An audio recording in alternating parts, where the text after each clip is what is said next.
inzozi zabo ni ukujya ku Cyangwe. Ni ngombwa kugira inzozi zagutse.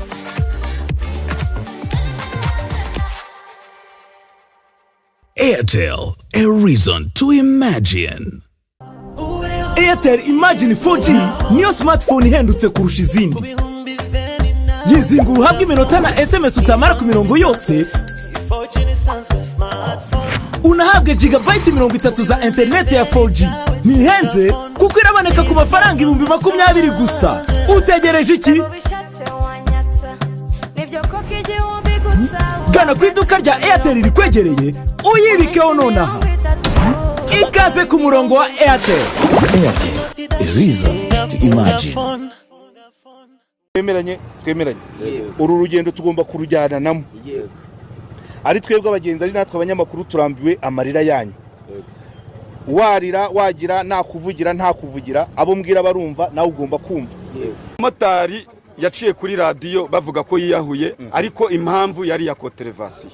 Umuntu wifata agatanga itegeko nkaririya ryo kuyobora abamotari muri iriya system, kuko abafite umutima wa kimuntu, abaza ahantu umunyarwanda avuye n'aho ashaka kugera, aba yumva ko twebwe tuzatera imbere gute, tuzazamuka gute, nzava kuri moto nge hejuru gute, kuki hatabaho ubuvugizi bwenkanya abantu dukora ikimotari twishimye.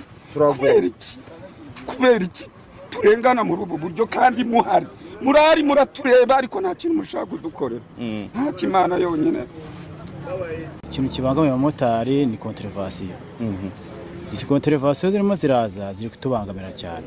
Wowe utanze urugero muri kuno kwezi ubonye zingahe? Ndi kumva nishyuye kontrevasiyo z'ibihumbi 110. Uyu munsi ni tariki 18. Birebye kurenza iminsi 3 tugashyiraho amande, mu by'ukuri mukwiriye badepite. Iki kintu mukiganireho amande azajya ajyaho nyuma y'iminsi 30. Hakuri bona revenue bikora. None umva nagashye. Oya, ako ngako rwose. Umva nakandi bagomba kongeraho. Yes, amande. None tuvuge ayo mande agiyeho. Kuko warengeje iminsi. Ariko iminsi 3. None ugize ibyago, kambyita ibyago. Oya, kamera. Ugahura n'abapolisi baguhagarika wenda urenze ka kamodoka bagabati hagarara hariya. Arakubwira ngo urahava uyishyuye se niba ntayabonye. Reka twumvikane, we are not robots. Turi abantu. Nawe uri mu kuimplementing iryo tegeko.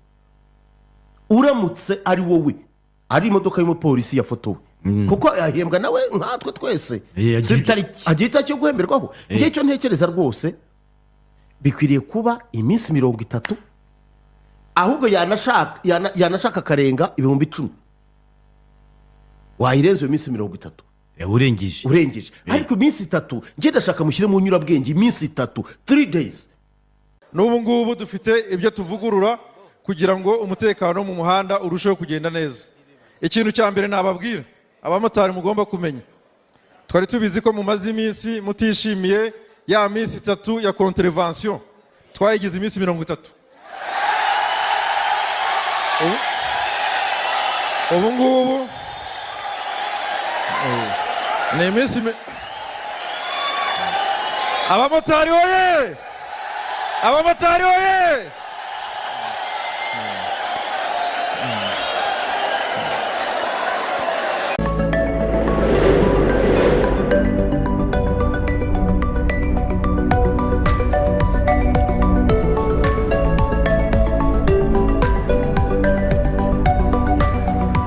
Airtel, a reason to imagine.